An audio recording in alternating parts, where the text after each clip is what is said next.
Voir le replay. Ok, 30 rond. On va commencer sur un chiffre rond. Eh ben allez, donc vous nous écrirez par question-réponse. C'est pas grave, il n'y a aucun problème. Alors bah, déjà, merci d'être là. Et donc, on va parler du service à la personne. Et évidemment, la meilleure personne concernée pour parler du service à la personne, c'était Sport Santé Domicile. Donc, merci à Thibaut d'être là. Merci à Et toi. Et donc, on va se cibler sur le service à la personne, particulièrement dans le domaine de l'activité physique adaptée.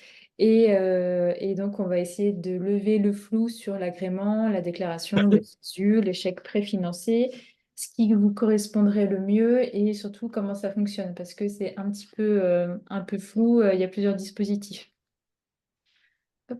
Là, c'est bon, la slide, vous voyez bien. Si je passe, c'est fluide, c'est OK. Il n'y a pas de bug, c'est net.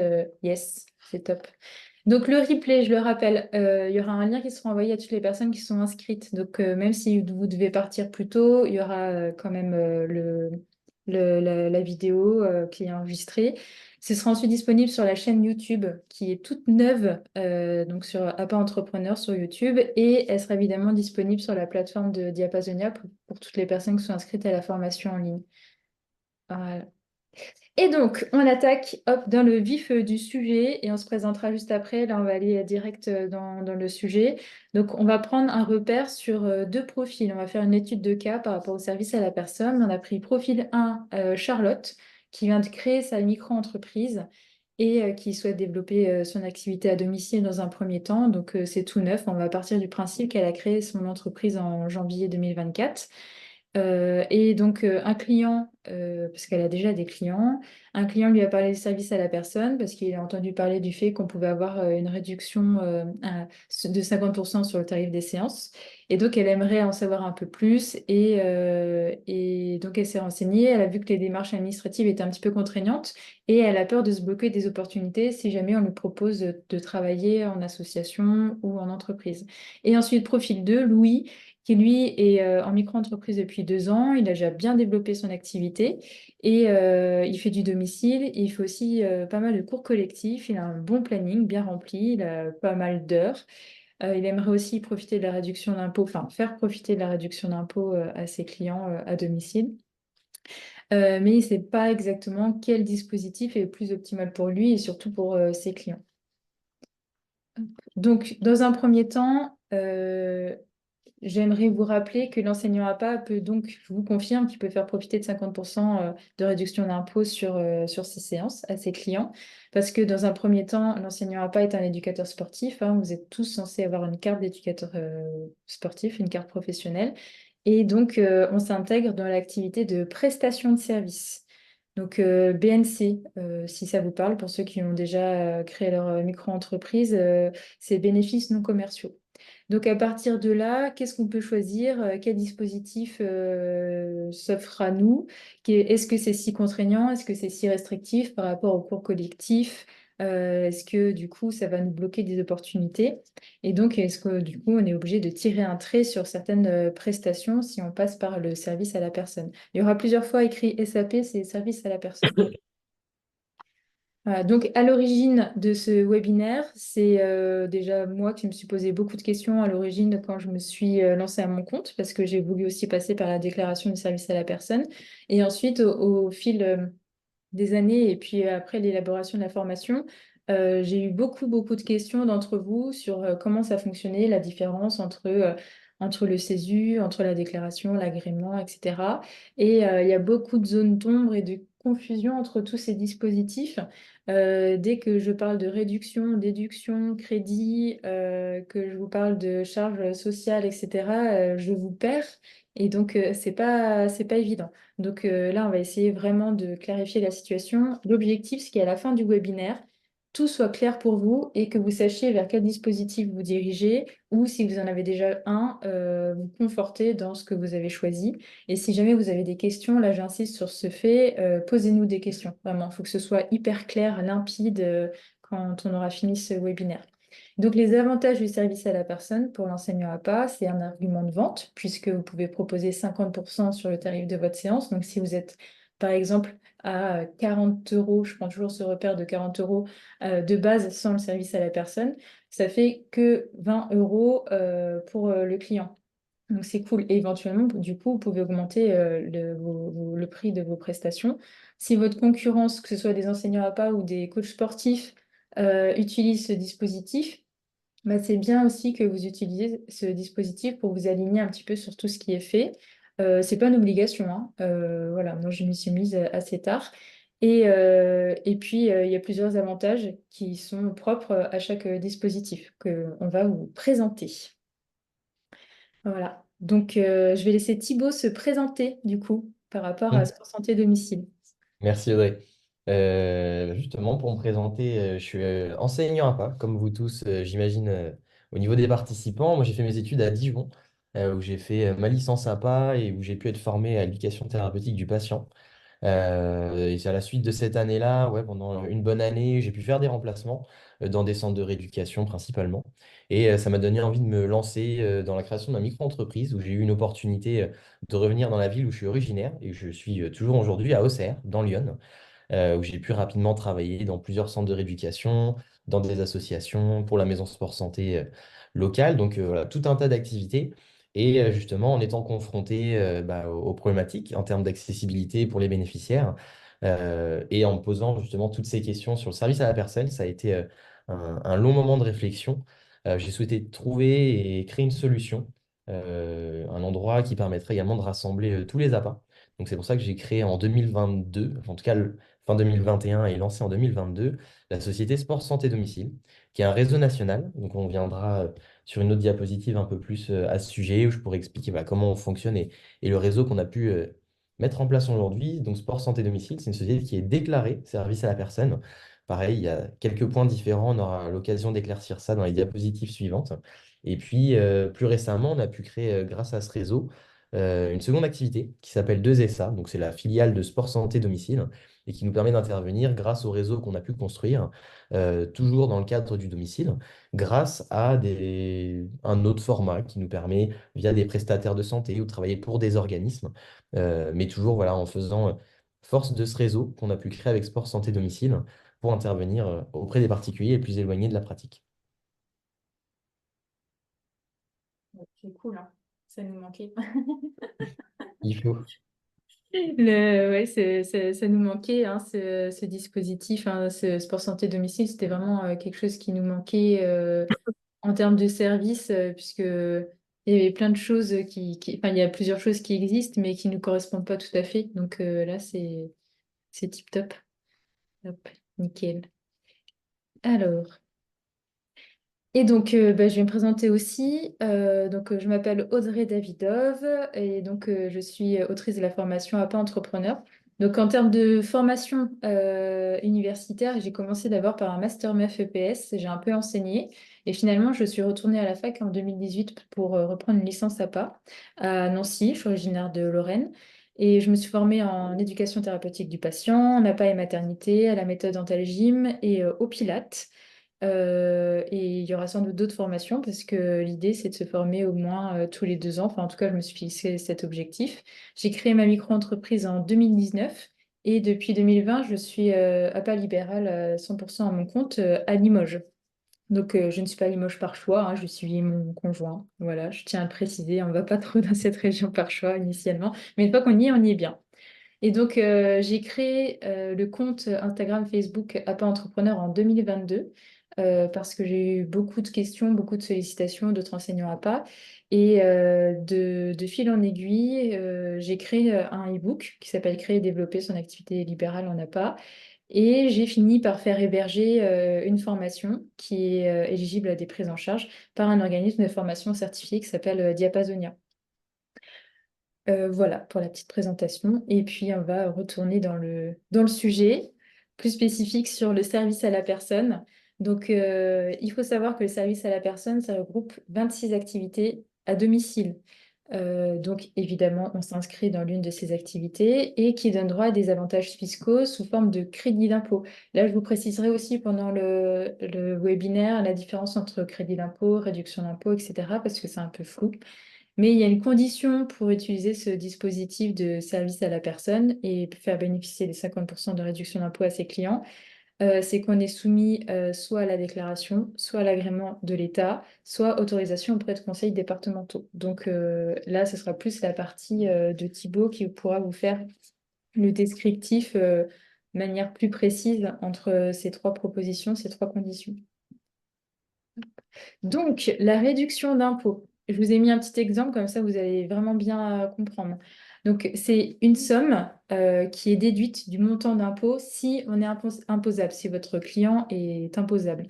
Mais il ne donne pas lieu à des remboursements. Donc, par exemple, on fait un don à une association, peu importe laquelle, vous imaginez l'association que vous voulez. Vous faites un don de 500 euros parce que vous êtes très sympa.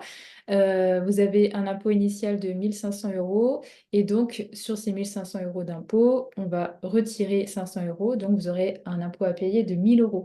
Si vous êtes non imposable, vous n'aurez pas de remboursement de ces 500 euros. Donc, c'est vraiment une réduction des impôts qui existent déjà. Et par contre, si vous êtes imposable d'une somme inférieure à votre don, ben, on vous réduit seulement les impôts réels. Et donc, il n'y a pas de remboursement non plus. Donc, par rapport au crédit d'impôt, là, c'est la deuxième condition. Là aussi, c'est une somme qui est déduite du montant des impôts si on est imposable. Mais là, pour le coup, et c'est là que c'est intéressant, on pourra avoir un remboursement si le crédit d'impôt est supérieur au montant de l'impôt. Et donc, là aussi, un exemple, emploi à domicile et au hasard enseignant en activité physique adaptée avec des cours à domicile. Si les cours à domicile s'élèvent à 800 euros, et que votre particulier, votre client paye des impôts à hauteur de 500 euros, alors il peut avoir un remboursement de surplus de 300 euros. Donc là, c'est intéressant. Par contre, il n'y a pas de remboursement pour des sommes inférieures à 8 euros. Ça ne nous concerne pas, étant donné que, j'espère pour vous, vous êtes largement au-dessus de 8 euros. Et la troisième condition, c'est la déduction fiscale. Et là, c'est une somme qui est retirée sur le revenu imposable. Là aussi, un exemple sur la pension alimentaire. Donc, avec un revenu de 10 000 euros et une déduction fiscale de 1 000 euros, et on se retrouve à être imposable sur le montant de 9 euros. De 9 euros, ça serait bien, de 9 000 euros. Donc, soit on est imposable, soit on ne l'est pas. Et là, ça change la donne déjà et à voir sur quelles conditions, réduction, déduction, sur la situation de votre particulier et sur bah, du coup la condition de paiement. Donc, nous, on s'inscrit bien dans le crédit d'impôt. Déjà, ça, c'est clair. Et est-ce que vous avez besoin d'un peu plus de précision sur la différenciation entre crédit, déduction, etc. C'est, c'est OK? Ouais. Ça va Ok. bien. Ah, ça me fait plaisir, Marilyn, que tu me dises parfait parce que je sais que tu maîtrises à peu près ce sujet, donc ça me fait du bien. Donc, ensuite, je vais relaisser la main à Thibaut sur l'agrément autorisation déclaration. C'est ça. Donc là, c'est plutôt pour éclaircir le point, justement, il y a des abus de langage. Quand on parle de service à la personne, on ne sait pas vraiment quelle autorisation, déclaration ou agrément demander. Le terme qu'on entend le plus souvent, c'est le terme agrément, parce que le nombre de structures la plus présente aujourd'hui, c'est tout ce qui va être autour des aides à domicile. C'est des activités qui sont réglementées. Et on va être sur tout ce qui va être garde d'enfants. Donc j'ai mis quelques exemples, hein. Accompagnement des enfants, donc en dehors du domicile à domicile. Là, on est soit sur les enfants de moins de 3 ans, soit sur les moins de 18 ans en situation de handicap. C'est des structures qui sont également, donc on parlait hein, des 26 catégories de services à la personne. Tout ça, ça en fait partie. C'est des services qui sont différents, mais les assistances sur les activités de la vie quotidienne, donc pour les personnes âgées et les personnes handicapées, prestation de conduite du véhicule personnel. Donc, généralement, ça va être pour emmener les personnes faire leurs courses. Voilà, c'est des aides, parfois les femmes de ménage. Mais c'est des organismes qui proposent généralement tout un tas de services qui leur permet de suivre et d'accompagner les personnes au quotidien. Il y a un cahier des charges très conséquent à respecter. Nous, ce n'est pas notre catégorie dans le cadre de l'APA. Par contre, il y a des sociétés de services à la personne aujourd'hui qui proposent parmi tout leur panel de services des séances d'APA, tout simplement. Et ils engagent des APA, soit en salarié, soit sous forme de prestation de services. Mais c'est des structures qui sont soumises à l'agrément de par ces différents services-là. Le deuxième point, c'est l'autorisation. L'autorisation, ça intervient dans des cas un petit peu différents. Aujourd'hui, on ne parle plus vraiment d'autorisation pour tout ce qui va être société prestataire. Donc, comme aujourd'hui, sport, santé, domicile, ou un enseignant à part indépendant qui pourrait se mettre, indépendant aux sociétés, hein, mais qui pourrait faire cette demande de service à la personne. Aujourd'hui, l'autorisation, ça vient uniquement dans le cadre des appels à projets lancés par les départements. Donc, comme j'expliquais, plus dans le cas de tout ce qui va être mode prestataire. Et ça va être pour proposer un accompagnement complet, pour accompagner les personnes, tout simplement. Ça vient toujours en lien avec les entreprises ou les services qui sont proposés, qui ont pu être expliqués précédemment, mais qui ne sont pas forcément soumis à l'agrément au quotidien. Là, ils ont une autorisation pour soit des services complémentaires, soit des services qu'elles n'exercent pas forcément habituellement et exclusivement dans le cadre de cet appel à projet. Donc, encore une fois, tout ce qui va être assistance sur les activités de la vie quotidienne, il y a des choses en lien avec tout ce qui va tourner autour de l'insertion sociale. Donc ça, c'est plutôt dans le cadre des appels à projets et l'accompagnement des personnes. Tout le reste des accompagnements et des prestations à domicile, conduite de véhicules et accompagnement des personnes en dehors du domicile. Le dernier point, ça va être la déclaration sur la diapo suivante. C'est celle qui nous intéresse le plus, hein, parce que c'est celle qui concerne les éducateurs sportifs et donc les enseignants APA. Cette demande de déclaration, elle se fait auprès du département. La déclaration derrière, ça va vous permettre d'être déclaré service à la personne, donc c'est le bon terme à utiliser, pour que vos bénéficiaires, eux, aient droit aux avantages fiscaux du service à la personne. On peut être enseignant à pas, faire des séances à domicile, mais si on n'est pas déclaré et qu'on ne respecte pas les conditions qu'Audrey pourra vous expliquer un petit peu après, il y a des obligations par rapport à tout ça, le particulier ne peut pas bénéficier des avantages du service à la personne, et donc à savoir 50% de déduction, crédit d'impôt. Il y a plusieurs formats qui ont pu être expliqués. Cette déclaration, c'est voilà, ce qui vous concerne aujourd'hui, les enseignants APA qui peuvent nous regarder, hein. Voilà. Donc, les conditions d'exclusivité, et c'est là où c'est assez important, c'est qu'à la base, pour être éligible à la déclaration que Thibaut vient de vous expliquer, on doit s'engager à se consacrer exclusivement à l'exercice d'activités de service à la personne. Ça, c'est hyper, hyper important, c'est non négociable. Et donc, les activités, elles doivent être exercées, réalisées au domicile du particulier.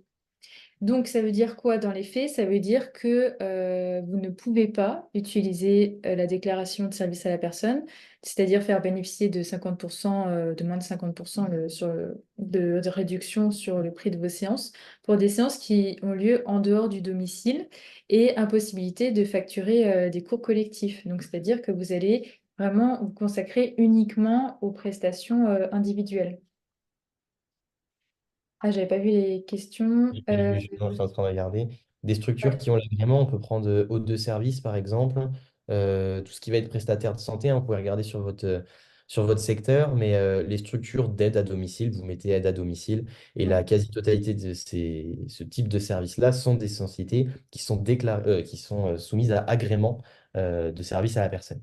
Voilà. Et l'autre question, c'était, seules les personnes imposées touchent un Ouais. crédit. Alors, du Euh, coup, ça revient sur hop, crédit d'impôt. Là, c'est non, si t'es pas, enfin, que tu sois imposable, voilà, tu peux avoir un remboursement. Donc, la somme qui est déduite du montant des impôts, si tu es imposable. Voilà. Ça va, Gabriel, du coup? C'est un peu plus clair. Alors, j'en étais où? La condition d'exclusivité. Là, la condition d'exclusivité, c'est assez simple, hein, si j'utilise le service à la personne, je fais que du domicile et je peux pas faire autre chose. Sauf si, par exemple, mon auto-entreprise fait de la déclaration de service à la personne et que j'ai une autre société, que j'ai une société qui va faire d'autres prestations. Donc là, il faut bien dissocier les deux. Et on ne peut pas avoir deux auto-entreprises. Ça, je précise bien parce qu'on m'a déjà posé la question. Donc, peut-on quand même faire du coaching standard plus domicile tout en ayant cette déclaration? Par coaching standard, qu'est-ce que tu entends? C'est-à-dire non sans déclaration SAP, du coup?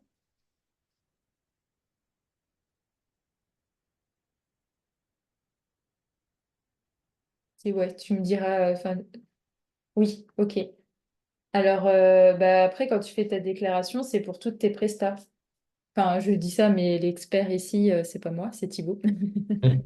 Non, justement, la condition d'exclusivité fait que si tu te déclares service à la personne, tu ne peux pas avoir d'autres activités sur alors, ce que tu appelles coaching standard. Est-ce que c'est des choses que tu fais en dehors du domicile? Si c'est le cas, dans ce cas-là, c'est pas éligible. Quand tu te déclares service à la personne, tu ne peux faire que du domicile. Je ne sais pas si c'était la question. Ou alors, si tu fais du domicile et que pour certaines personnes, du coup, tu proposes pas la réduction d'impôt. Ah, sur ce format-là? Ouais. J'ai un doute, mais je pense que non, parce que c'est comme si tu allais intervenir auprès d'autres particuliers sous un format qui n'est pas le service à la personne. Ouais. Et quand tu es déclaré service à la personne, tu ne peux passer que sur ce format-là.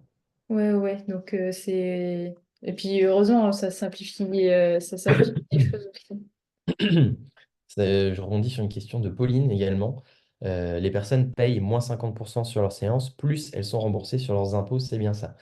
Non, ça va dépendre en fait du format. Il y a un format qui s'appelle le service avance immédiate, on aura l'occasion de revenir dessus après, où les personnes sont prélevées seulement de 50% du montant des séances. Il n'y a pas d'avance de trésorerie personnelle, mais elles ne sont pas en plus de ça remboursées de 50% sur leurs impôts. Ça va être soit le format de service avance immédiate, et ça c'est valable immédiatement pour les personnes imposables ou non, soit une personne qui ne paierait pas d'impôt, qui aurait eu une dépense de 1 000 euros, en fait elle aurait le droit de récupérer l'année suivante en crédit d'impôt, justement, les 500 euros en question. Sinon, ça fait un double cumul, ça serait trop beau. Ouais, ça serait bien, hein. Et donc, je comprends mieux pour monsieur ou madame spectateur anonyme, du coup, si tu es enseignant à pas et que, par exemple, en parallèle, tu es aussi préparateur physique, si par exemple, tu as une licence à pas et une licence entraînement sportif, c'est peut-être pour ça ce que tu veux dire, avec donc deux publics différents. Yes, ok. Voilà, bah, du coup, c'est ce que Thibaut disait, c'est SAP pour tout le monde. Voilà, pas de différence. C'est ça. Nous, on est à pas, et c'est vrai qu'on va intervenir auprès de personnes qui ont des besoins plus spécifiques, mais on peut tout à fait intervenir auprès d'une personne sur un coaching standard, comme tu as pu utiliser comme terme auparavant. Ça, il y a pas de problème là-dessus. En tout cas, tant que ça reste dans le cadre du domicile, comme a pu le dire Audrey, dans les résidences principales ou secondaires, mais c'est le domicile de la personne, peu importe après le type de séance que tu peux lui proposer. Ah ouais, alors attends. Ça nous fait Alors ça, c'est le travailler point les qu'on va aborder neurones, juste hein. après, la question de Sandrine. Est-ce que là, on peut faire une déclaration par exemple? Alors, bah du coup, c'est là. Je vais repréciser tout ça.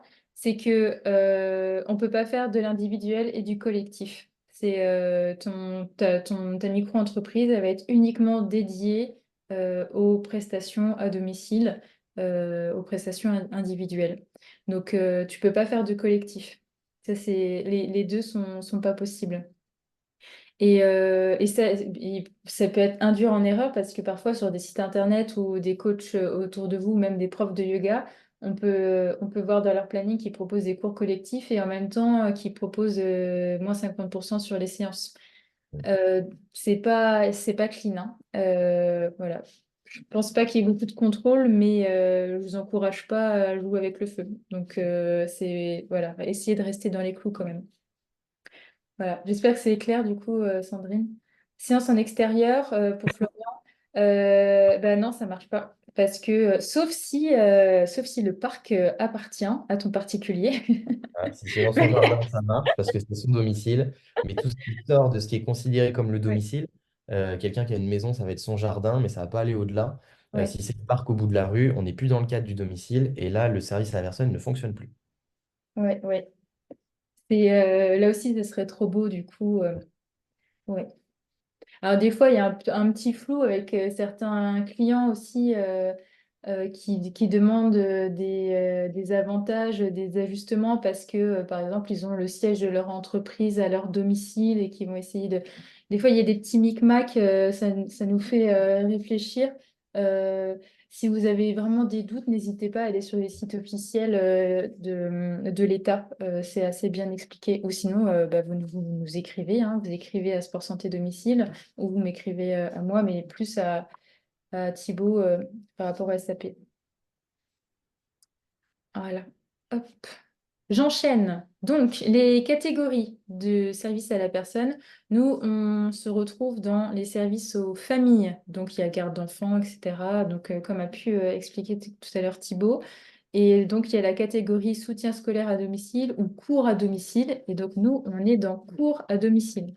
Petite précision sur assistance informatique à domicile. Euh, Là aussi, j'ai eu la question. On m'a demandé une fois, je fais des cours en visio, est-ce que je peux rentrer dans la catégorie assistante informatique à domicile? Non, hein, d'accord? Il faut vraiment que ce soit en présentiel à domicile. Et donc, cours à domicile, là, les conditions, c'est aussi ce que je vous ai dit tout à l'heure. Donc, ça doit être un cours individuel ou dans le cadre familial. Cadre familial, c'est-à-dire que si la personne vous demande, oui, est-ce que je peux amener ma copine et on fait les séances à la maison, est-ce que je peux ramener un tel et vous vous retrouvez avec 5 personnes qui ne sont pas issues du cadre. Enfin, là aussi, essayez, enfin, je ne sais pas si tu as déjà eu ce type de proposition, Thibaut, mais On c'est l'a un. eu, on l'a très Voilà. souvent aujourd'hui, Ouais. des personnes qui veulent parfois réduire le coût et amener une amie à eux pour diviser le prix des séances. Ça fonctionne pas. Comme t'expliquais, ça peut être que dans le cadre familial, donc les personnes issues du même foyer fiscal. Ça peut être un enfant, ça peut être un parent, ça peut être un conjoint, frère, sœur, etc. Mais c'est des personnes qui ont le même foyer fiscal. Et les séances peuvent être faites pour les deux personnes à la fois, mais ces mêmes personnes doivent être issues du même foyer. Voilà. Mais parce que les gens aiment bien négocier. Oui, oui, oui. C'est pas toujours évident. Ils aiment bien négocier les tarifs, ils aiment bien négocier beaucoup de choses, mais ne vous laissez pas prendre au piège par ces négociations en vous disant il faut absolument que je prenne ce client. C'est quand ça devient trop compliqué, qu'il y a trop de négociations, euh, soit vous redirigez ce client vers un confrère que vous n'aimez pas, soit voilà, vous dites que vous trouvez une solution pour ne pas vous retrouver dans une situation problématique. Donc, par rapport au cours à domicile, on va exclure les activités de conseil ou d'accompagnement de la personne. En exemple, souvent, on dit tout ce qui est suivi nutritionnel, coaching, nutrition ou relooking. Ensuite, les cours qui sont dispensés dans le cadre de professions réglementées. Donc, nous, on n'est pas une profession réglementée. Donc, ça serait plus l'exemple qui est souvent donné, c'est tout ce qui est code de la route. Et enfin, pour passer son permis, son permis. Et ensuite, tout ce qui est natation, équitation, tennis, ce qui demande de grosses infrastructures ou des infrastructures spécifiques si elles ne sont pas au domicile du particulier. Donc, si la personne veut apprendre à nager, mais qu'elle n'a pas de piscine, bah, ça ne fonctionne pas parce que vous allez devoir utiliser une piscine qui n'est pas dans son domicile. Bon, j'ai jamais eu le cas encore aujourd'hui sur ces activités qui sortent un peu de l'ordinaire. Après, du tennis qui peut être adapté, on a des personnes qui vont faire des jeux de raquettes, etc. Mais c'est vrai que sur ce type d'activité qui nécessite, comme j'expliquais, de grosses infrastructures, c'est quand même très occasionnel et c'est des pratiques que les personnes ont tendance à effectuer dans leur club, quitte à prendre un cours individualisé. Là, on n'est plus dans le cadre du service à la personne, mais voilà, ça sort un petit peu du cadre, mais c'est faisable pour les personnes qui en disposeraient.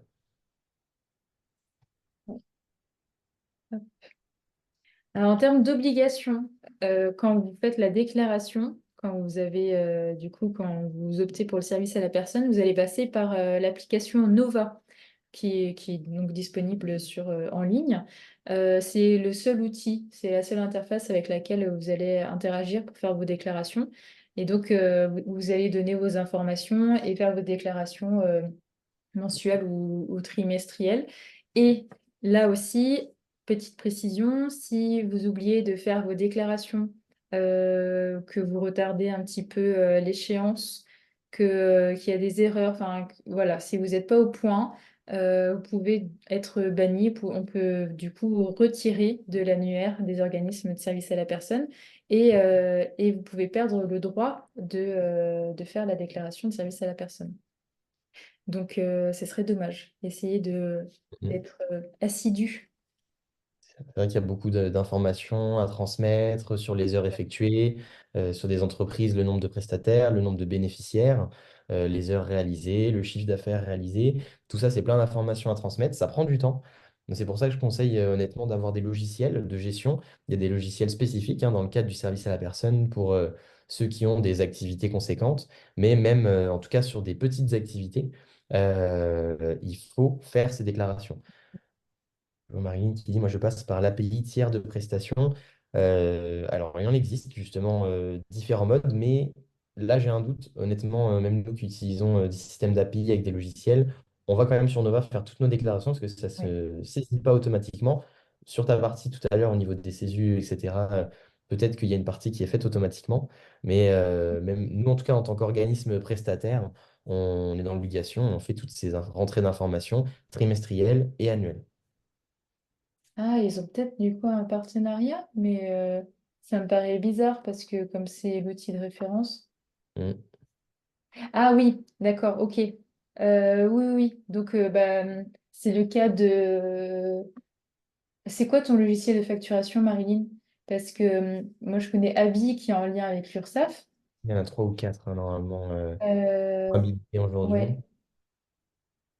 il y a... ah Ximi, mince, je les ai Auguste, eus il y a il me pas semble. longtemps, là, en plus. Sinao, non, je connais pas Sinao. Ah non, bah non, tu vois, je connais pas non plus. Ouais. Mais il me semble, je demande en tout cas confirmation, parce que pour moi, ces logiciels, en tout cas, servent à faire la transmission des infos. Il y a plein de choses qui sont faites et on peut créer les dossiers des bénéficiaires auprès de l'URSSAF.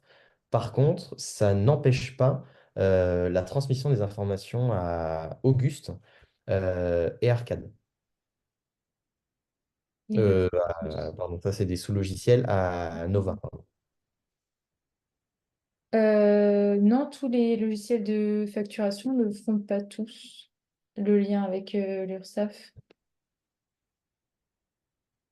Henri, je ne sais pas s'ils le font, et Auguste, c'est le nom d'un logiciel qui permet de faire ces transmissions.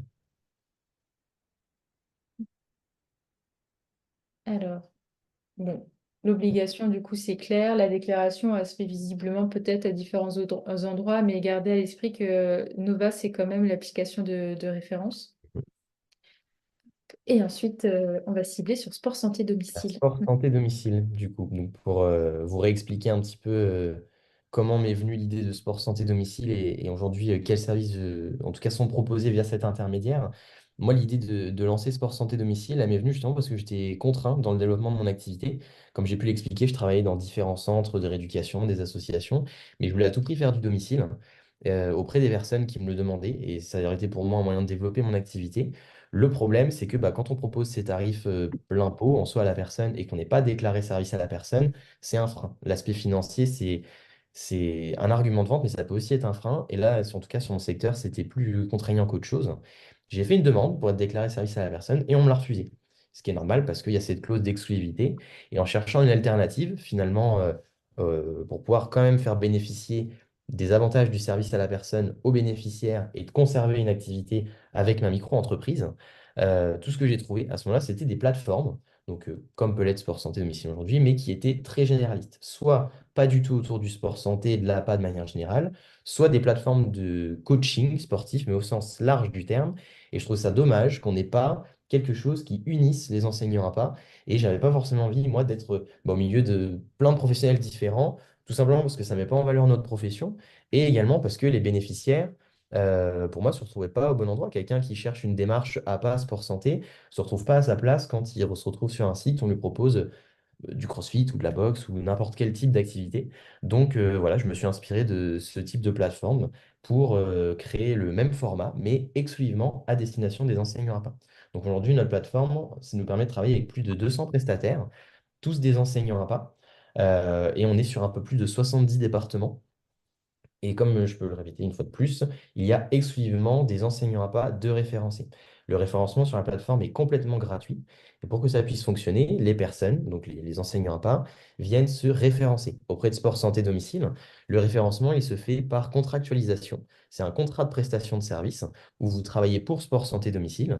Et nous, de notre côté, on va s'occuper d'absolument tout ce qui concerne le service à la personne, les démarches administratives, fiscales, la facturation, les obligations, les contraintes de temps, financières, de gestion client. On s'occupe de tout. Et de votre côté, c'est un outil qui est complètement gratuit. Nous, notre format nous permet de nous rémunérer sur ce que payera le bénéficiaire. Mais de votre côté, c'est vous qui fixez votre rémunération. Donc, ça n'impacte en rien votre activité. Le but de Sport Santé Domicile, comme j'expliquais, il y a deux points. La première, ça va être de pouvoir vous proposer une solution pour les personnes qui se retrouveraient finalement coincées dans leur activité, qui cherchent une alternative, justement une solution pour conserver en partie leur activité en micro-entreprise et également de pouvoir gagner en visibilité via notre référencement et de pouvoir améliorer justement les services qu'ils proposent. Pour améliorer leur référencement, et nous aujourd'hui, la construction du réseau qu'on a pu faire avec Sport Santé Domicile fait qu'on travaille pour des organismes prestataires de santé qu'on est missionnés par des mutuelles, des groupes. Je peux citer AXA, je peux citer Vivoptim par exemple, qui est des prestataires de santé du groupe Vive, et plein d'autres organismes justement qui rentrent dans des parcours de soins. On est en lien avec des maisons de sport santé sur toute la France et justement, voilà, ces différents organismes-là ne savent pas forcément où trouver des enseignants à pas pour des prestations à domicile, font appel à nous et nous, en fait, on propose des missions tout simplement aux enseignants à pas pour qu'ils puissent intervenir à domicile. Il n'y a jamais d'obligation de prise en charge, c'est toujours une proposition. Si vous êtes disponible, et ben dans ce cas-là, nous, on effectue toutes les démarches auprès du particulier pour l'inscrire auprès de l'URSSAF. Et de votre côté, on vous missionne. On a un petit logiciel de gestion et vous avez simplement un suivi d'activité à nous faire et des facturations mensuelles au niveau de ce qui a été effectué. Voilà, j'ai vu qu'il y avait une question. Ouais, j'allais y répondre à l'écrit, mais Ok, en fait, c'est allez, super long à l'écrit. Parce que du coup, il y a je te laisse répondre à deux, l'oral si tu veux. ouais, il y a deux réponses. Elle est en deux parties, ta question. Déjà, dans un premier temps, est-ce que tu as créé ta micro-entreprise avant d'être en CDI ou est-ce que tu veux le faire maintenant? Parce que dans le cas d'un CDI, tu peux faire face à une clause de non-concurrence Oui. et donc tu as plein de clauses, hein. Donc, il faut vérifier ton contrat si tu es autorisé à créer à être à ton compte dans le même domaine. Bah, par exemple, là, si tu es en centre de rééducation et que tu veux créer ta micro-entreprise en photo, ça pose pas de problème. Mais si tu veux créer une micro dans le même domaine, il faut vérifier ton contrat. Mm. Et ensuite, bah oui, voilà. Tu peux du coup être éligible, alors pas à l'agrément, pour le La coup, à la déclaration. déclaration. Mais ouais, non, voilà, c'est tout à fait compatible. Et on a eu le cas, nous, plusieurs fois, d'enseignants à pas qui travaillent en CDI et qui cherchent un complément d'activité et donc à lancer leur micro-entreprise. Alors, soit pour un petit plus, soit pour justement quitter progressivement ce CDI au profit d'une activité libérale ou autour de l'entrepreneuriat et qui se retrouvent contraints complètement par le contrat qu'ils ont, ce CDI, avec cette clause d'exclusivité. Et ça, sur peu importe le type, en tout cas, il y a même des associations ou d'autres structures Mhm. qui peuvent vous contraindre. Ouais, Sans- ouais. Vérifiez vraiment le contrat, hein. J'insiste sur ce fait, c'est que si jamais ça s'ébruite, bah, vous pouvez avoir des petits soucis juridiques, donc plus ou moins graves. Je ne veux pas vous faire peur, mais essayez quand même de respecter les conditions du contrat. De toute façon, Mm. c'est écrit, hein, c'est censé être écrit noir sur blanc. Des fois, c'est un peu flou. Si c'est un peu flou, bah, dans ce cas-là, ils ne pourront pas grand-chose contre vous, mais quand même. On n'est pas censé maîtriser parfaitement ces aspects-là, donc essayez d'être dans les clous. Alors, d'autres questions. Si j'ai un client, je dois donc le faire passer. Bah, tu peux le faire passer par Sport Santé Domicile, Marilyn. En plus, ça te soulage un peu des charges administratives. Euh, donc, tu peux, c'est Si pas j'ai un obligatoire. client, je dois donc le faire passer par Sport Santé Domicile. C'est bien ça. En fait, s'il y a une personne qui est intéressée pour faire des séances avec vous et que vous êtes déjà référencé chez Sport Santé Domicile, finalement, c'est le client de Sport Santé Domicile et on vous missionne pour intervenir auprès de cette personne. Mais ça reste toujours une relation commerciale, financière, etc., entre le bénéficiaire et Sport Santé Domicile. Et vous êtes prestataire de Sport Santé Domicile. Et nous, dans ce cas-là, comme j'expliquais, et il me semble que ça répond à la question suivante. Si je comprends bien, ça permettrait de travailler avec n'importe quel public sans les contraintes du service à la personne et de bénéficier du SAP. Et justement, ça permet de répondre à ce point-là. C'est-à-dire que vous allez pouvoir conserver vos activités, exercer comme vous pouvez le faire aujourd'hui ou dans vos projets futurs. Et Sport Santé Domicile, en fait, s'occupe de tout. Vous travaillez pour Sport Santé Domicile et nous, on va s'occuper des contraintes administratives, fiscales, du service à la personne. Vous n'êtes pas bloqué dans le développement de votre activité. Et quand il y a des personnes qui veulent faire des séances avec vous, il y a une page qui vous est dédiée, qui est visible sur notre site internet. La personne en fait fait une demande d'information, une demande de souscription pour pouvoir bénéficier des séances avec vous. Et en effet, pour pouvoir être référencé sur Sport Santé Domicile, il faut avoir une micro-entreprise. Ça marche aussi pour une association ou quelqu'un qui se mettrait en société qui souhaite faire du domicile. Voilà. Hop. Tu avais quelque chose à rajouter sur ce Et bien la format, petite slide le sport suivante, santé du coup, domicile? sur Sport Santé Domicile, je pense qu'on a fait le tour. Et s'il y a d'autres questions, dans tous les cas, il y a nos coordonnées qui seront transmises. Et je vous invite à faire un petit tour sur le site de Sport Santé Domicile. Vous pourrez trouver pas mal d'informations ou nous contacter directement via le formulaire de contact. Et on pourra prendre un petit temps, comme on le fait régulièrement, pour échanger par téléphone, en visio, et répondre à vos questions un peu plus précises à ce sujet.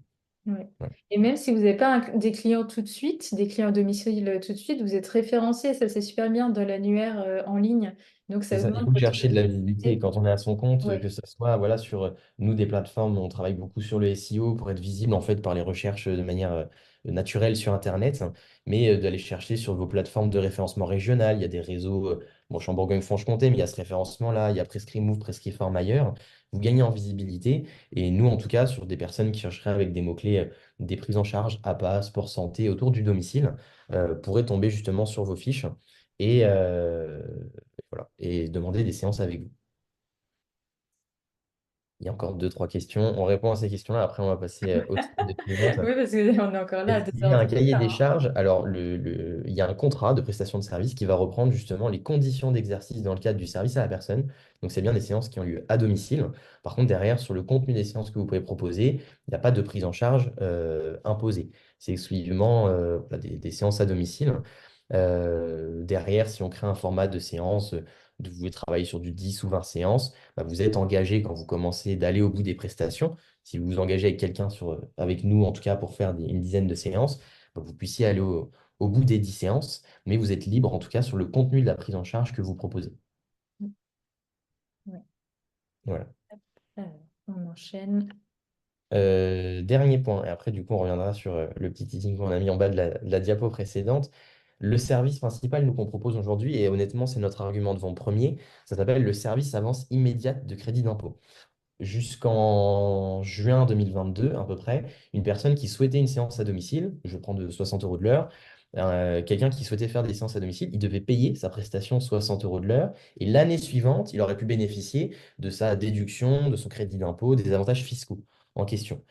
C'est bien, mais il y a des contraintes à ce dispositif-là. Et la première, c'est l'avance de trésorerie personnelle. Il faut que la personne puisse avancer les 60 euros si elle veut les récupérer l'année suivante. Et des personnes qui n'ont pas forcément les moyens, c'est un gros souci. C'est pour ça qu'a été mis en place ce service avance immédiate qui permet aux particuliers de ne pas avoir d'avance de trésorerie personnelle. Ça, c'est des démarches d'inscription auprès de l'URSSAF qui sont beaucoup plus lourdes. C'est des logiciels qui ont un coût également pour proposer ou d'adhérer à justement des entreprises qui ont ce logiciel. Et derrière le particulier, sur une prestation qui lui serait facturée 60 euros de l'heure, il ne sera prélevé par l'URSSAF. Donc là, on n'est plus sur un paiement en direct du bénéficiaire à Sport Santé Domicile. C'est l'URSSAF qui va effectuer un prélèvement sur le compte bancaire du particulier, mais de seulement la part réelle. Et ça, peu importe sa situation fiscale, qu'il soit imposable ou non, il sera prélevé que de 30 euros. Et les 30 euros restants seront automatiquement calculés dans sa déclaration d'impôt. Et nous, la société en question, nous recevons l'intégralité de la prestation. Mais de son côté, ça lui permet de ne plus avoir cette avance de trésorerie personnelle et donc de rendre la pratique plus accessible financièrement. Ouais. C'est un Voilà. bon argument. Hop. Ah, voilà. Je te laisse présenter le partenariat du coup. C'est ça. Donc, c'est l'occasion justement, ce visio, de présenter un partenariat. Nous, c'est une relation non financière qu'on a conclue entre Sport Santé Domicile et APA Entrepreneur. Nous, on a cherché justement à se rapprocher de Audrey et du contenu qui est proposé, justement pour proposer ça aux personnes, aux enseignants APA qui seraient référencés chez nous. Nous, on souhaite que nos enseignants APA, on puisse les accompagner à développer leur activité dans le cadre du domicile.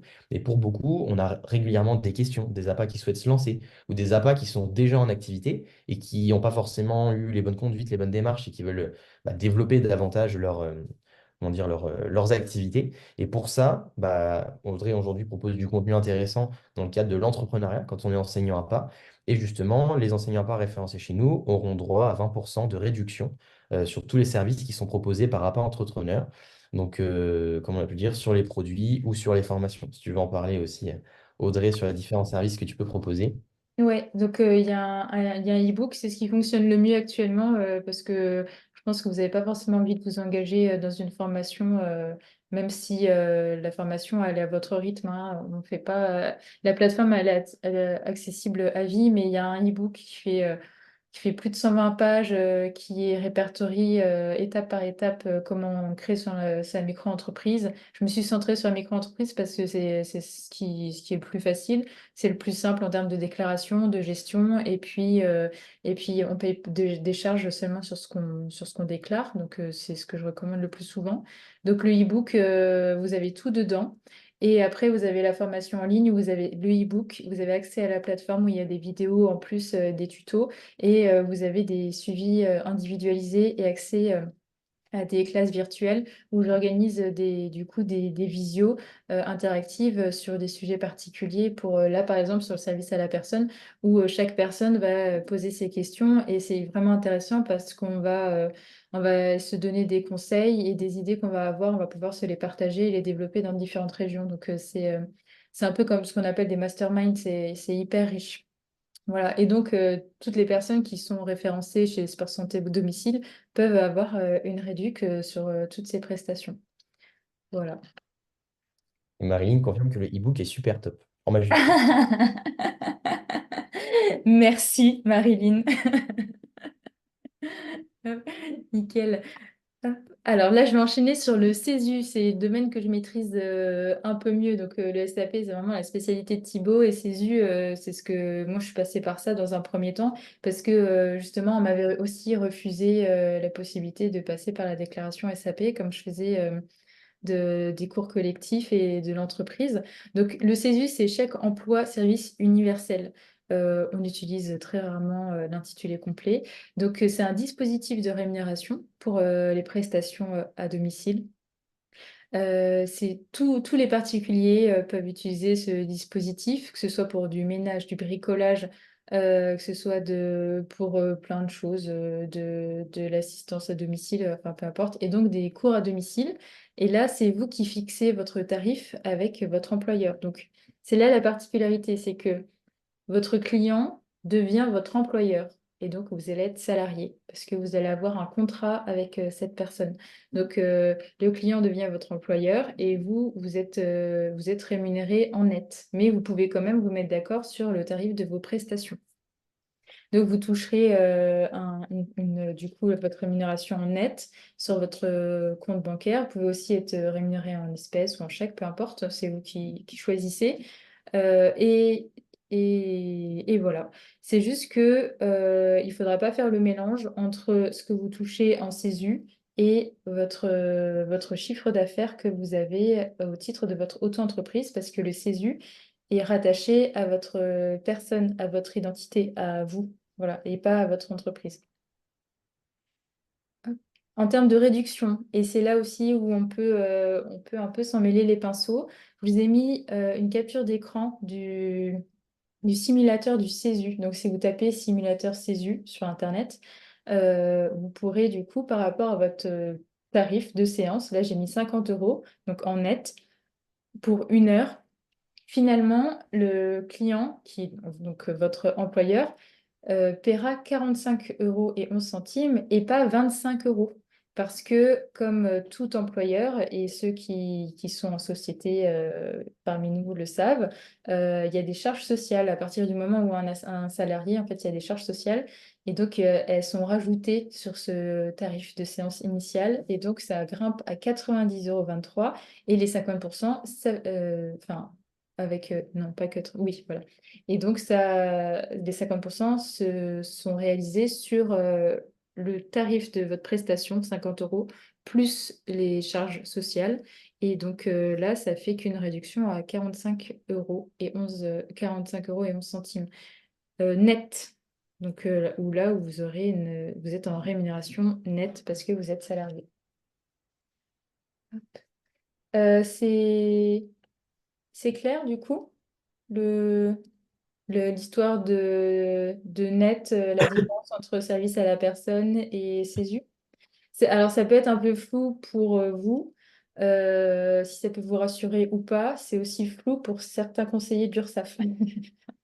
Ou je me suis déjà retrouvée, quand j'avais des questions, à devoir expliquer à la personne au téléphone en lui disant, non, mais la déclaration de service à la personne et le CESU, c'est tous les deux, c'est une prestation de service, mais c'est pas pareil. C'est pas les mêmes conditions, on ne fait pas les déclarations sur les mêmes sites, etc. Le client qui est employeur, enfin, il n'y a pas du tout le même statut. Voilà. Donc, ça peut être intéressant si vous voulez pas faire de démarche administrative parce que c'est du coup, votre employeur qui s'en occupe. Et donc, vous allez être relié à votre employeur par un contrat. Et ce contrat, il est obligatoire si, du coup, vous travaillez plus de 3 heures hebdomadaires ou si vous travaillez plus de 4 semaines consécutives. Donc, c'est-à-dire que si vous allez chez cette personne une fois par semaine, pour une durée indéterminée, bah, du coup, ou déterminée, si c'est par exemple pendant un an, vous serez dans l'obligation de faire un contrat et c'est bien parce que ça vous protège. Et du coup, en saisie, on déclare, bah non, du coup, tu déclares pas à l'URSSAF parce que c'est comme si tu étais salarié dans une autre structure. Tu es salarié de la personne chez qui tu interviens. Le plus intéressant dans toutes ces situations, c'est SSD, mais moi j'ai envie de vous dire oui, évidemment, mais On va pouvoir faire un petit ouais, récapitulatif juste ouais. après. En fonction de vos situations, et puis par rapport à l'étude de cas qu'on a mis au début entre Charlotte et Mathieu, et donc vous allez voir que peut-être que SSD c'est bien, peut-être que CESU c'est mieux, enfin à voir. Hop. Et donc là aussi, par rapport au CESU, on peut utiliser l'avance immédiate, c'est-à-dire que votre employeur, du coup, va vous rémunérer, si on reste sur le tarif de 50 euros la séance, euh, vous toucherez les 50 euros, mais lui, il aura sa déduction, enfin sa réduction immédiate, donc il paiera que 45 euros et 11 centimes. Et donc là, il faudra bien remplir la petite l'attestation que je vous ai mis là sur la slide que vous remplissez tous les deux, que vous signez. Et donc, ensuite, il faut activer le CESU Plus sur le site du CESU. Mhm. Et là, c'est le même principe que ce que Thibaut vous a expliqué tout à l'heure par rapport à l'avance immédiate, hein. C'est le prélèvement, il est fait sur le compte de l'employeur. Et ensuite, vous est viré sur votre compte à vous. Donc, ça se fait dans les 2 jours et dans les 3 jours. Donc, c'est assez rapide, hein. Donc, c'est vraiment bien fait. Voilà. Hop. Et donc, avantage, inconvénient sur le CESU. Avantage, donc c'est une rémunération nette, ça c'est plutôt bien. Il n'y a pas de déclaration à faire à l'URSSAF. Et j'insiste sur ce point parce que c'est vraiment dommage de déclarer ce que vous percevez en net. Enfin, vous allez payer des taxes sur une prestation salariée, donc ça ne va pas. Ça vous permet de rester sous le seuil de TVA ou de régime simplifié de l'auto-micro-entreprise si vous êtes un petit peu juste, enfin si vous avez déjà bien développé votre activité et que vous êtes proche des 36 000 à 38 000 euros de chiffre d'affaires, enfin, du seuil de TVA, donc ça peut être intéressant. Vous cotisez à la retraite, à la Sécu et au chômage parce que vous êtes salarié, donc comme tout salarié, vous cotisez, et donc CESU+, et à l'avance immédiate. Un inconvénient, là, c'est important, c'est que votre employeur doit être autonome. Donc, si vous êtes chez un petit papy, mamie, euh, qui n'a pas Internet, qui n'est pas à l'aise avec Internet, la déclaration, légalement, on n'a pas le droit d'accompagner la personne sur la rémunération. Vous ne pouvez pas le faire à sa place ou l'accompagner. Ça doit être fait avec une autre personne du coup, qui a le droit de le faire. Donc, nous, on n'a pas le droit de le faire. Et il faut aussi que la personne pense à vous payer. Donc, vous pouvez lui faire des petits rappels. Mais moi, par exemple, j'ai eu 2 fois le cas où j'avais 150 euros dans la nature. Donc, 2 fois 150 euros. Et bon, quand on a de la trésor, ça va. Mais quand on a des dépenses, c'est un peu gênant d'avoir autant d'argent dehors. Donc, des fois, il faut un peu batailler avec les personnes pour qu'elles nous payent. Et donc, c'est là où c'est important d'avoir un contrat. Et la rédaction du contrat, elle est bah, du coup obligatoire. Ça peut être la petite contrainte administrative. Voilà pour le CESU. Et ensuite le CRCESU, parce que là aussi on a des questions, mais c'est différent du CESU et c'est Thibaut qui va vous en parler. C'est ça, le CRCU, il faut plutôt voir ça comme un moyen d'encaissement. C'est un petit peu différent. Le CRCU, déjà, ça veut tout simplement dire Centre de remboursement des CESU. mais ça ne parle pas de tous les CESU. On va voir juste après, c'est uniquement les CESU préfinancés. Ça rentre donc dans le cadre, on va dire, des particuliers employeurs, mais donc des intervenants qui travaillent au domicile ou des assistantes maternelles à domicile. Donc là, on n'est pas dans le cadre des enseignants à part qui viendraient en intervention. Ça marche dans le cas des personnes morales, associations, entreprises, prestataires, auto-entrepreneurs, taxis. Et là, du coup, sur ces personnes morales, ça peut être tout type de prestation de service. Et donc, ça peut être un enseignant à part qui est déclaré dans la catégorie cours de sport à domicile. Les CESU préfinancés, c'est un titre spécial de paiement. Ce titre de spécial, en fait, il faut le comparer comme un ticket resto. C'est le même principe que les tickets restaurants ou que les chèques vacances. Et pour pouvoir les encaisser, il faut passer par le système de CRCESU. Donc les tickets qui vous sont fournis là, on est le 20 mars. Si vous en recevez là, ils seraient valables finalement jusqu'au 31 décembre 2025. Vous avez un an et jusqu'au 31 décembre pour les utiliser. Les entreprises qui donnent ces titres-là, c'est vrai que ce n'est pas hyper commun, mais ça représente quand même beaucoup de bénéficiaires et beaucoup d'argent. Il y a seulement 5 structures habilitées. Je vous ai mis les noms, hein, si jamais ça vous intéresse. Il y a des groupes un peu plus connus, je parle de la Banque Postale ou autres, hein, et d'autres qui le sont un peu moins. Ces 5 entreprises, ça représente quand même en termes de volume financier, les titres de remboursement, 944 millions d'euros pour 1 million de bénéficiaires. Donc c'est quand même énorme. Il faut savoir quand même que 80% de ces financements sont utilisés sur tout ce qui va être les tâches les plus courantes d'aide à domicile, de ménage. En fait, c'est ménage et jardinage.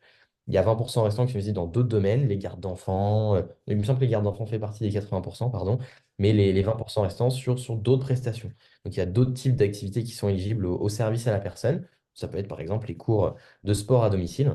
Mais voilà, c'est un titre de paiement et pour les encaisser, il faut passer par le CRCESU. Tiens, tu peux passer à la diapo suivante. Ouais. Hop là. Et du coup, comment on s'inscrit, comment on les encaisse auprès du SRCSU? En fait, il faut s'affilier, sa structure. Si vous êtes une micro-entreprise, une personne morale, vous avez des sociétés, vous enregistrez votre activité auprès du CRCSU. Il y a quelques frais, par contre, par ce dispositif, hein.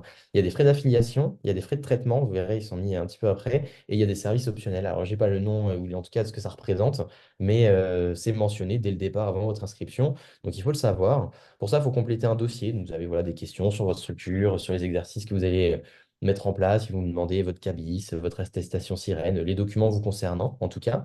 Et une fois votre dossier accepté, vous allez recevoir votre code qui vous permet finalement de les encaisser. Ce code, il va être appliqué sur vos documents et sur vos remises de chèques, au dos du chèque avec le tampon de l'entreprise, justement, qui va faire foi pour pouvoir les encaisser. Il faut savoir que le CRCESU a une deuxième fonction. Je l'ai marqué à la fin, mais ça va être Mm. de pouvoir encaisser. Je ne sais plus où je l'avais marqué, pardon. Si certaines banques n'acceptent pas les CESU. Oui, si c'est ça. Le CRCESU, il sert principalement à ces titres-là, Oui. mais il sert aussi au CESU qu'on ne pourrait pas encaisser auprès de sa banque.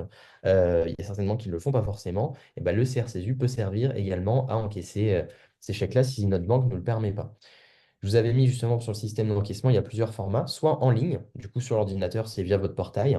Sur le téléphone, ils ont une application, mais il faut savoir que dans un cas ou dans l'autre, peu importe le nombre de chèques que vous remettez, il y a des frais de 80 centimes par remise. Il y a un format de télétransmission, donc ça c'est un équipement, ça doit être un logiciel spécifique du CRCESU. Et dernière possibilité, c'est de les envoyer tout simplement par la poste. Et ça c'est pareil, vous allez avoir les frais d'envoi, mais il y aura aussi des frais de traitement, le fait que ça soit traité en manuel derrière auprès de l'administration. Voilà. Ouais.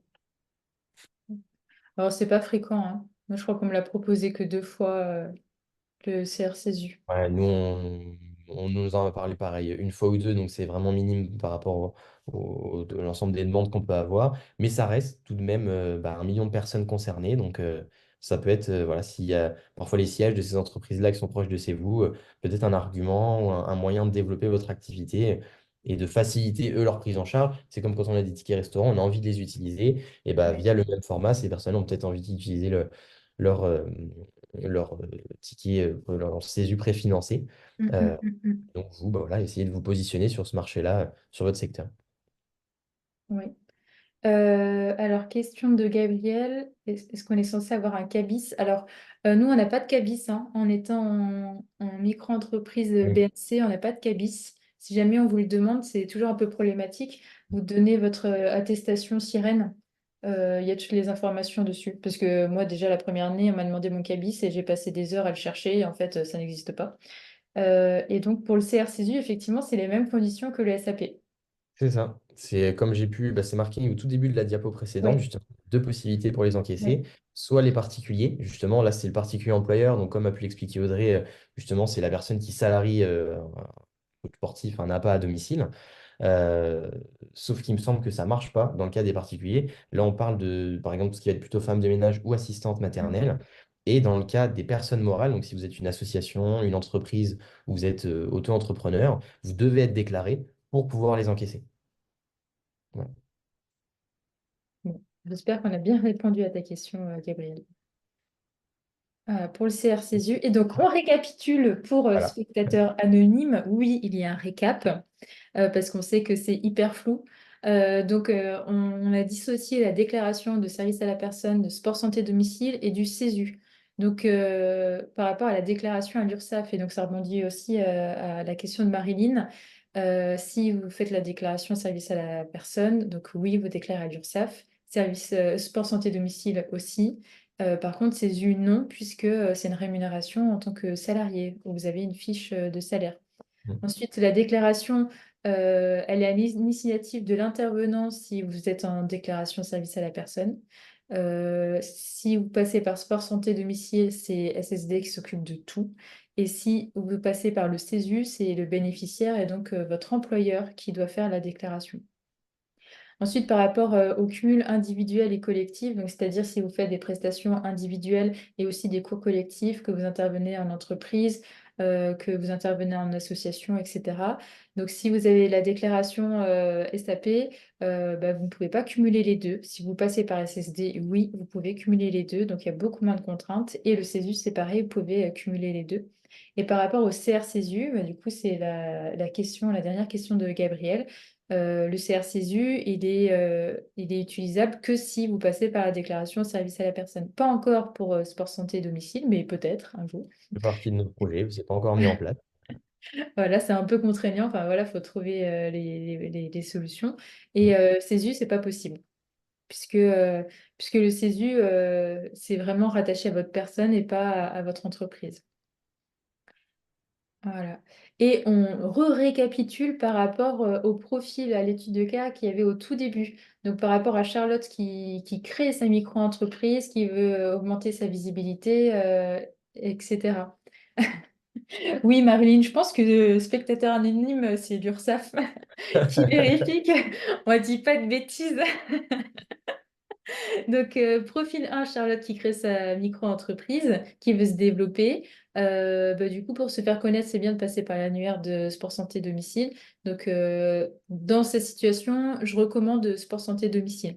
En plus, il y a la gestion administrative qui est simplifiée et quand on débute, on est un petit peu stressé par rapport à ça, entre faire ses comptes, les recettes, les dépenses, penser à toutes les charges quand même obligatoires quand on est à son compte, puisque on dit que la micro-entreprise, c'est gratuit de créer sa micro-entreprise, mais derrière, il y a quand même certaines dépenses qui sont obligatoires, hein. Je pense à la médiation à la consommation, je pense à l'assurance professionnelle qui n'est pas obligatoire, mais qui est très largement recommandée, au compte bancaire pro C'est qui une n'est pas obligation pour obligatoire, travailler mais avec nous hein, aujourd'hui voilà. de voilà d'avoir une RC Pro. On n'est pas les seuls. Ouais, Je pense que partout vous irez travailler en vous mettant à votre compte. S'il ouais. y en a qui nous regardent et qui ne sont pas encore lancés, c'est obligatoire. Ouais. Ouais, ouais. Et vraiment, ne prenez pas de risques parce que ça va tellement vite. On travaille avec du public qui a des besoins particuliers, un public à risque. Donc, je trouve que c'est voilà, c'est jouer un peu avec le feu de ne pas être assuré. D'autant plus que vous avez des assurances qui sont pas si chères, hein, qui vous assurent juste soit à la hauteur de votre chiffre d'affaires. Et puis, si vous n'avez pas de locaux, c'est pas si cher à l'année.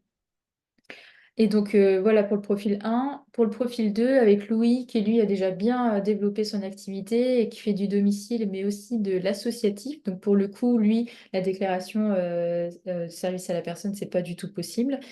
Comme il est à l'aise avec l'administratif, bah, du coup, il peut passer par le CESU.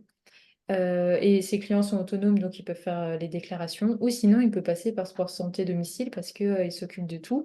Et sur le profil de Louis, parce que c'est un cas du coup que j'ai rencontré, sur ce profil-là, c'est intéressant parce qu'il est assez proche du seuil de TVA. Et donc, le seuil de TVA, c'est intéressant d'être assujetti à la TVA si vous avez beaucoup de clients professionnels. Voilà.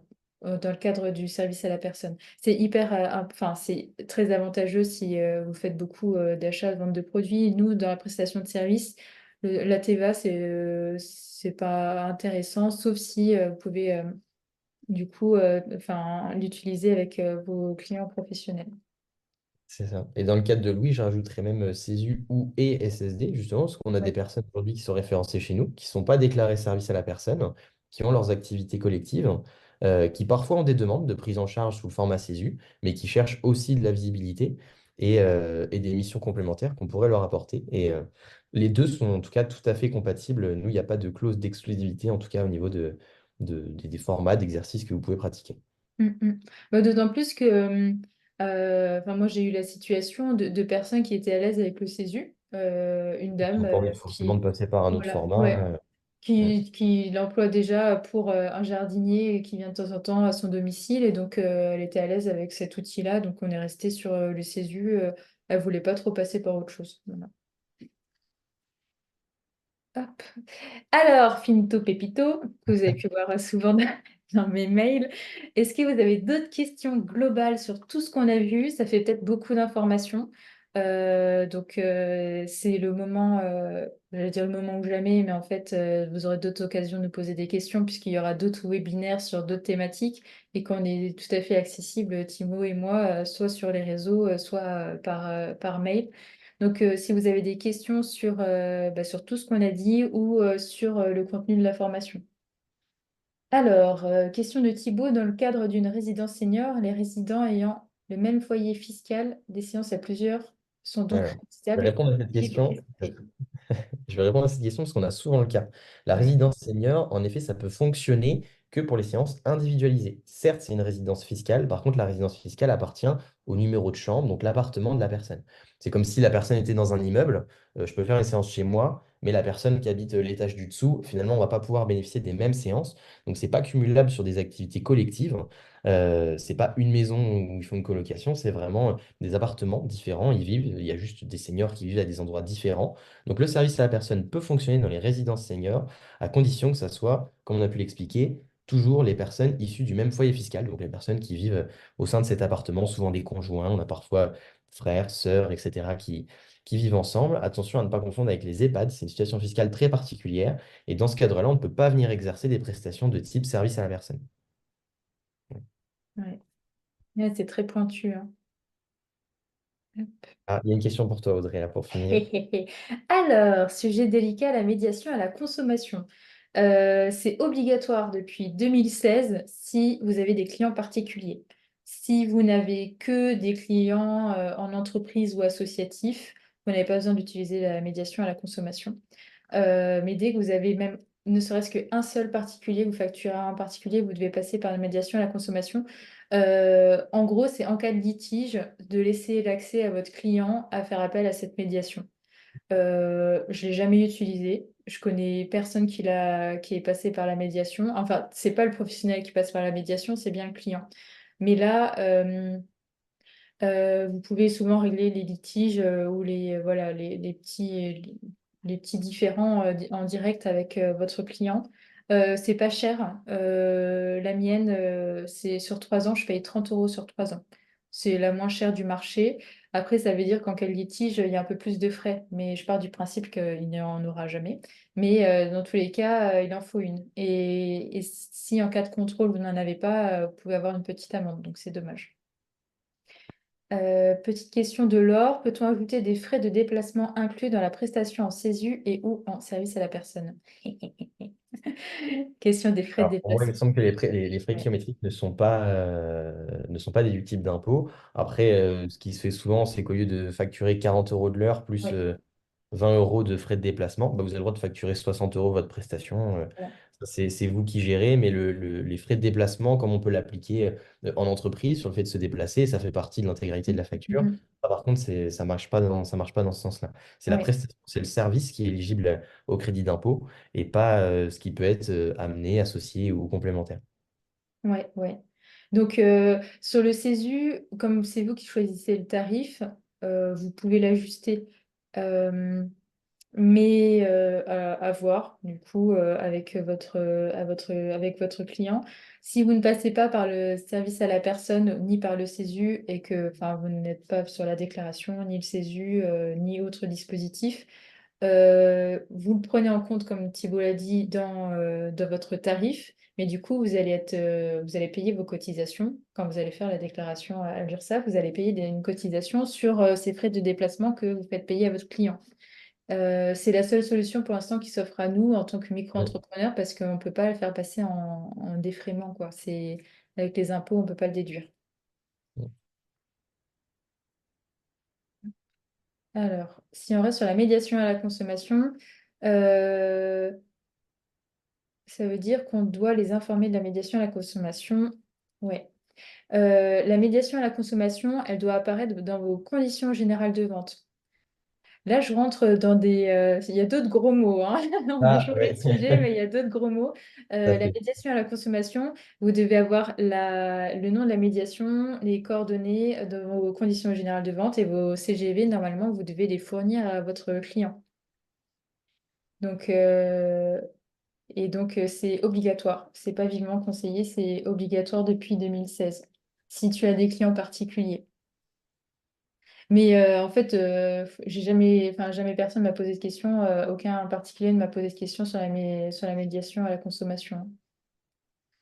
Quand il y a un problème, bah, il n'y a jamais de problème. Mais en cas de problème, généralement, comme on est dans une situation de confiance, ils posent directement les questions et vous réglez le problème en direct. Voilà, je pense qu'on a fait à peu près le On tour, a hein. fait le tour, ouais. Ouais, non, mais c'est bien. En plus, on a réussi à être à peu près bon dans le timing. C'est Ouais, vrai. c'est bien. C'est C'est bien, bien. c'est Il y a bien. eu pas mal de questions aussi. De toute façon, vous avez nos coordonnées, hein, s'il y a des points que vous Ouais, souhaitez éclaircir dans un cas comme dans l'autre. En tout cas, n'hésitez pas à nous recontacter. Merci à tous, en tout cas, pour vos questions. Et merci à toi, Audrey, de m'avoir invité avec dans le plaisir. cadre de ce webinaire. C'est vrai que c'est toujours sympa. Et puis, ça fait voilà, parler des appâts. Il faut faire des choses dans notre profession. Donc, c'est Ouais. toujours une initiative. Je suis content de voir, en tout cas, quand elles sont menées. Et encore plus d'être convié. Donc, merci à toi. Avec plaisir. Merci à tous les participants. Puis à bientôt dans d'autres webinaires sur Avec d'autres plaisir. thématiques. On vous tient au courant. Restez attentifs à ce qu'on vous propose sur les réseaux sociaux ou dans nos newsletters. À bientôt. Merci beaucoup.